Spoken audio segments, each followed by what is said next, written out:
السلام علیکم ورحمۃ اللہ وبرکاتہ۔ کیسے ہیں آپ سب؟ امید کرتی ہوں خیریت سے ہوں گے انشاءاللہ۔ سب سے پہلے آپ کو میرے چینل پر خوش آمدید۔ آج میں آپ کو تجوید کے کچھ رول قواعد بتاؤں گی، ٹھیک ہے؟ میں آپ کو بتاؤں گی اخفا، غنہ، اخفا میم ساکن، ادغام، ادغام میم ساکن اور قلقلہ۔ اخفا کی جو ہے حرف جو ہے حروف وہ ہے تا، سا، جیم، دال، ذال، ذا، سین، شین، صاد، ضاد، قاف، ظا، فا، قاف اور کیف۔ نون ساکن اور تنوین کے بعد، نون ساکن کب ہوتا ہے؟ جب اس کے اوپر کوئی حرکت نہیں ہوتی، اور تنوین دو زبر، دو زیر اور دو پیش ہوتے ہیں۔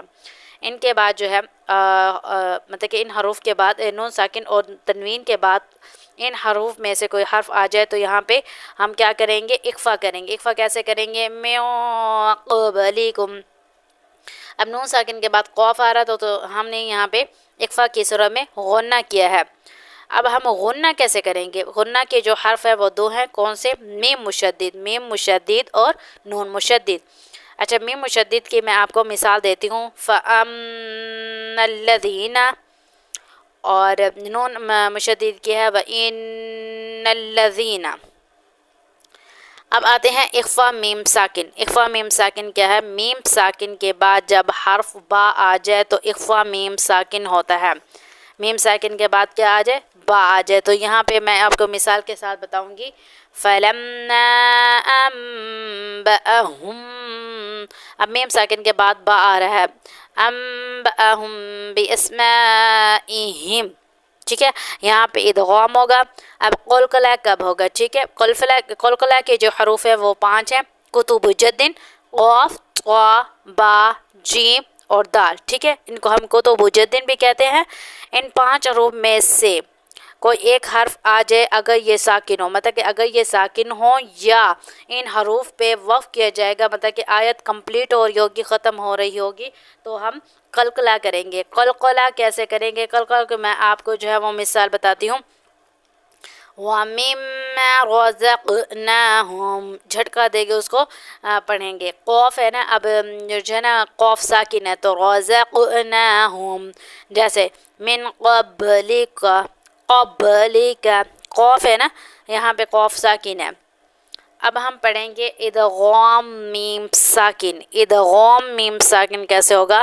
میم ساکن کے بعد اگر میم مشدد آ جائے تو ادغام میم ساکن آ جائے گا۔ میم ساکن کے بعد اگر کیا؟ میم مشدد آ جائے، جیسے کلما اضاء لهم مشوا فیہ، اضاء لهم مشوا۔ اب میم ساکن کے بعد میم مشدد آ رہا ہے تو یہاں پہ ہم ادغام میم ساکن کریں گے، ٹھیک ہے؟ اب قلب کیا کریں گے؟ نون ساکن اور تنوین۔ نون ساکن کا میں نے آپ کو بتایا ہے کہ نون پر جب کوئی حرکت نہیں ہوگی مطلب کہ ساکن ہوگا، اور تنوین، تنوین دو زبر، دو زیر اور دو پیش ہوتے ہیں، ٹھیک ہے؟ اگر ان کے بعد حرف با آ جائے تو نون کو میم سے بدل کر اخفائے شفوی کریں گے، ٹھیک ہے؟ قلب بھی ہوتا ہے اور اس کو اقلاب بھی کہتے ہیں، ٹھیک ہے؟ یہ اگر نون ساکن اور تنوین کے بعد حرف با آ جائے، حرف با آ جائے تو ہم اس کو با نہیں پڑھیں گے، نون میں اس کو بدل کے پڑھیں گے، جیسے صم بکمن۔ اب یہاں پہ کیا ہے کہ تنوین کے بعد جو ہے با آ گیا تو ہم نے سمن نہیں پڑھا، صم بکمن، ٹھیک ہے؟ اس کو ہم نے کیا کیا ہے، جو تنوین تھی اس کو ہم نے میم میں بدل کے اس کو پڑھا ہے، ٹھیک ہے؟ اب جو ہے اب میں آپ کو بتاؤں گی کہ میں نے آپ کو بتایا غنہ، اخفا میم ساکن، ادغام اور ادغام میم ساکن، قلقلہ اور قلب کے بارے میں، ٹھیک ہے؟